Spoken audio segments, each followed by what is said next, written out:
If you or someone you know relies on HUD housing assistance, especially if it's a Continuum of Care program, you need to stop everything and watch this video right now. HUD has announced monumental changes to how homeless relief funding works, and experts are warning that this shift could force over 170,000 households back onto the streets as winter is setting in. This is huge. We are talking about a complete overhaul of the system, a massive lawsuit filed by major cities, and billions of dollars stuck in limbo.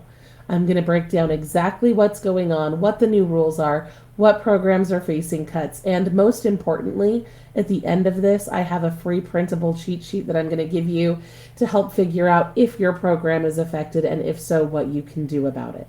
So going into this, I just want you to know, I know this news is stressful, and I am so sorry that we don't have better news for you today. But as always, our goal here at Low Income Relief is to cut through all of the noise and the misinformation and the confusion that you may be seeing in different headlines and give you the facts so that you can be prepared. These changes are coming fast, and they are throwing the national homeless response system, frankly, into chaos. For years, the federal strategy has been moving toward housing first, and now that's being flipped on its head in a very big way. But before we dive into all of the nitty-gritty details on this, I just want to ask you a question. Do you support housing first policies? Those are the ones where people get housing before they deal with addiction or mental health issues or any of the other challenges that they're facing. Drop a quick yes or no in the comments and let me know what you think about housing first, especially if you have experience with that. I love highlighting this community and getting to know you and your experiences better.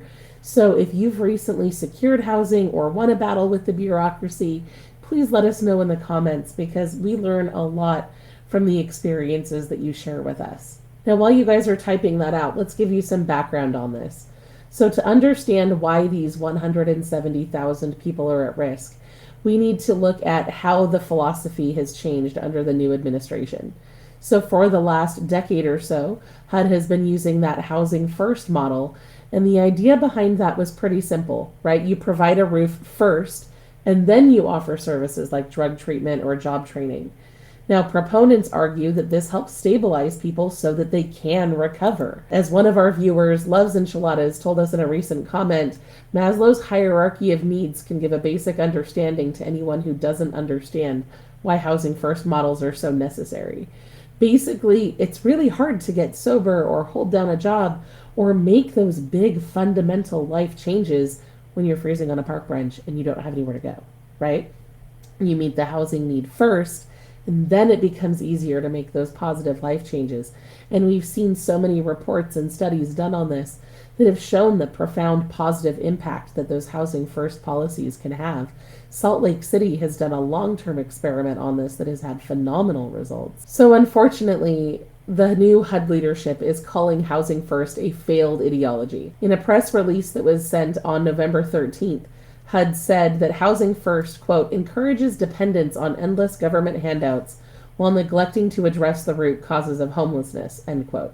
And as a result of that, Secretary Turner has officially shifted $3.9 billion in competitive housing grant funding away from housing first programs. They want to shift more of that money toward transitional housing and mandatory treatment. They also want to put a cap on it. So previously, about 88% of awards went to permanent housing, and now they're saying that those permanent housing programs can be just 30% of a community's renewal demand. And they're also shifting what counts as success. So the new focus is on accountability. They want people to have to prioritize sobriety, employment, and self-sufficiency first before they can get assistance. In an interview on Fox Business, Secretary Turner said that the previous policy was, quote, just warehousing. It was a homeless industrial complex, a slush fund for nonprofits around the country. We want to award providers for not only housing the homeless, but treating them, transforming them, and getting them back to a life of self-sufficiency, end quote. Interestingly, that's what a lot of the Housing First programs already did. So we know that in Utah, where they were taking people who had experienced homelessness long term and put them in apartments for a year, a lot of them got jobs, sobered up, and were able to maintain those apartments long after their tenure in the program ended. However, a lot of people are saying that Housing First isn't delivering the kind of results they wanted. And some of you have agreed with that in the comments. We know that M. Kelly 4042 left a comment saying, of course you should be receiving treatment and trying to help yourself in order to get those great taxpayer funded benefits. Clearly there are many that don't make it work, end quote. So I'm always interested in hearing your opinions. I think for the most part, we've heard great things about Housing First. For those who have benefited from it, this sudden pivot is terrifying, right? We received another comment who said, if not for Housing First, I would still be homeless, end quote. And that really is the crux of the problem here, because by capping permanent housing at 30%, we are going to see a lot of existing programs just completely lose their funding. And it's not even just about what they're funding, it's also about how they're doing it. So usually HUD releases a notice of funding opportunity, and they actually released a 2-year funding notice back in 2024. So communities applied, they planned their budgets, and they expected renewals this January based on that same thing that they were already working through. Now on November 13th, HUD rescinded that notice and replaced it with a new one. And this is why this matters so much right now, because as the lawsuit that was filed notes, this November 13th announcement was issued just weeks before those fiscal year 2025 awards should have been sent out. So this is going to create huge delays. And the lawsuit says that HUD is saying they will not make any new awards until May at the earliest. And this possibly means program shutdowns. And that's where it gets really scary. Because this decision to rescind that order and create a new one came just a few weeks before that funding was expected to be issued. And then the lawsuit goes on to say, quote, but programs across the country have grants expiring as soon as January and will now be left without funding for months, forcing them to shutter or significantly scale back their programs and placing the formerly homeless individuals and families that rely on these programs at risk of homelessness once again, end quote. And from another press release on the NLIHC website, it says that approximately 1/3 of current Continuum of Care awards are set to expire between January and June of 2026, which means that even if funding for these programs is renewed, those COCs will still run out of money, and that can result in a significant reduction in services and other consequences. So this is absolutely huge and absolutely devastating to many of these programs that so many people rely on. So there are other rules that are going to be going into effect too, it looks like, with this new application process. So to get funding, local organizations may have to cooperate with law enforcement in removing encampments, tracking certain homeless offenders. They also ban harm reduction and prioritize gender. So some of the programs that had components that are now conflicting with this new policy may find it harder to get that funding. And it can put some of these nonprofits in an impossible situation where they have to violate their own ethical standards or even local rules in order to comply with this new guidance to be able to get the funding that they need to keep their people housed. So that'll be a very difficult thing for those nonprofits to navigate.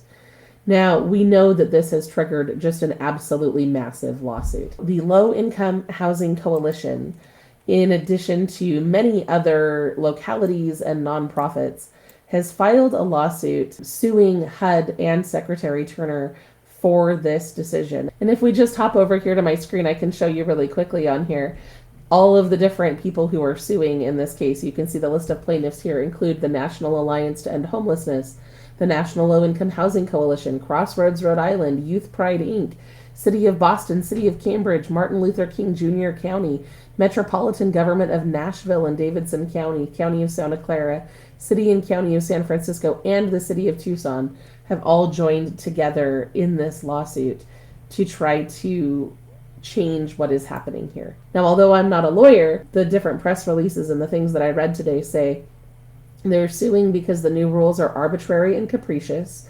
They violate legal deadlines because the deadline for the funding notice apparently was June 15th. So they're saying that this late notice violates the Administrative Procedure Act. And they're also saying that this is a political decision and it's not in line with what Congress actually authorized for those funds. So the lawsuit basically is saying we have a current model that's keeping people alive. It's working. Changing it at this point is going to cause mass chaos in the program. So destroying it overnight to test a new theory would be catastrophic. So they're asking a federal judge to issue an injunction and basically stop those new rules from going into effect so that the program proceeds as it normally would have done. Hopefully, we'll see that go through, but just in case, we've put together a checklist for you so that you can see if you are potentially at risk from these changes, what you can say to your caseworker if you want more clarity and a more detailed breakdown of what this change might mean. So if you're interested in getting this list that we've put together, just go over to the link that you see in red up there. That will take you to the form. You just enter your email address. It'll send you the checklist, and you'll be subscribed to get our emails, which is great because then you won't have to worry about missing any of our future videos or other content that we put out, since YouTube never shows you everything. So go check that out if that is something that you would be interested in. As we're parting here, I do want to let you know that we will continue following this case. We plan to put an update out on our secondary channel whenever the federal judge makes a ruling on this. So if you're interested in following up, do make sure you're either following our emails or subscribe to our secondary channel, Fast Facts by Low Income Relief, as well. And we'll be back soon with more ways that you can save money and get free stuff. I'll see you there.